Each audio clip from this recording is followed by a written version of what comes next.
លោកគ្រូតាលេខកូដសម្ងាត់ password Facebook ប៉ុន្មានខែបានដូរម្ដងអត់ប្រហែលខែទេបងអាហ្នឹង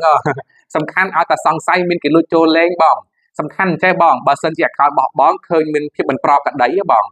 មានសញ្ញាលោតជ្រុំពី Facebook មកអាហ្នឹងគឺធ្វើការបដូរទៅបងអត់ចាំបាច់ប្រហែលខែទេបងអាហ្នឹងណា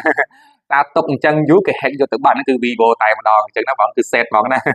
តបនឹង comment top ពេលលោកគ្រូបងស្រីម៉ាប់ណាក៏សួរលោកគ្រូពីខាង page ដោយបានជម្រាបចឹងបងគឺអត់រងចាំមួយខែពីរខែបីខែទេបងករណីសំខាន់បើសិនជាបងសង្ស័យណាលេងទៅឃើញមាន active ឆាតហ្នឹងអត់បានលេងទេប៉ុន្តែឃើញបើកពណ៌បៃតងអាហ្នឹងគឺសញ្ញានៃការហេកការលើកលែងហើយទី1សំខាន់ណាបងទី2យើងមើលទៅលើការជួលដំណឹងរូបកណ្ដឹងបង notification ហ្នឹងយើងមើលទៅបើសិនជាឃើញសញ្ញា Facebook ចម្លែកមកតែម្ដងណា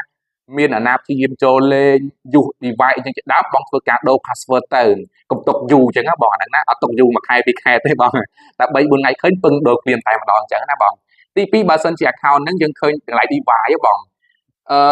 នៅក្នុង page លោកគ្រូឬក៏ TikTok ឬក៏ YouTube លោកគ្រូអាចនឹងមានការចែករំលែកហ្នឹងគឺបងធ្វើការ search មើលសិនបានកន្លែងហ្នឹងណាឆែកមើលទៅលើឧបករណ៍ device ហ្នឹង search មើលវាអញ្ចឹងណាបងបើសិនជាកន្លែងហ្នឹងមានតែ Mac model ទូរស័ព្ទរបស់បងទេអាហ្នឹងក៏អត់អីដែរអញ្ចឹងណាបងអាហ្នឹងទាំង chat ទាំង Facebook អញ្ចឹងណាបងតែបើអូសមើលទៅវាអត់ឃើញមានវាឃើញមានទាំងរបស់បងផងហើយមានឧបករណ៍ Mac model ឬក៏ laptop ជាដើមរបស់គេផ្សេង